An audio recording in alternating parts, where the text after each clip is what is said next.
মেহেরপুরের 23টি পরিবারের জামাতে যোগদান।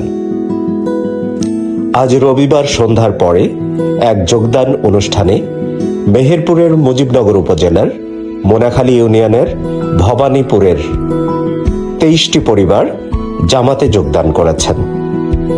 জানা যায়, বিএনপি সহ বিভিন্ন রাজনৈতিক দলের নেতাকর্মী এই 23টি পরিবারের সদস্যরা আজ জামাতে যোগদান করেছেন। ইউনিয়ন আমির মোখলেসুর রহমানের সভাপতিত্বে এই যোগদান অনুষ্ঠানে প্রধান অতিথি হিসেবে উপস্থিত ছিলেন মেহেরপুর 1 আসনের জামায়াত মনোনীত সংসদ সদস্য প্রার্থী ও বাংলাদেশ জামায়াত ইসলামের মেহেরপুর জেলা শাখার সম্মানিত আমির মাওলানা তাজউদ্দিন খান। বিশেষ অতিথি হিসেবে উপস্থিত ছিলেন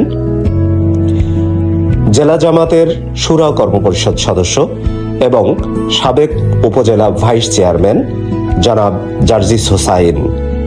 বিশেষ অতিথি হিসাবে আর উপস্থিত ছিলেন মুজিবনগর উপজেলার আমির মাওলানা খানজাহান আলী এবং উপজেলা ও ইউনিয়নের বিভিন্ন নেতৃবৃন্দ উক্ত যোগদান অনুষ্ঠানে উপস্থিত ছিলেন। প্রধান অতিথির বক্তব্যে মাওলানা তাজউদ্দিন খান বলেন, এই যোগদান আমাদেরকে অনুপ্রাণিত করছে এবং আগামীর সুন্দর বাংলাদেশ গড়ার ক্ষেত্রে এটি একটি মাইল ফলক হিসাবে কাজ করবে।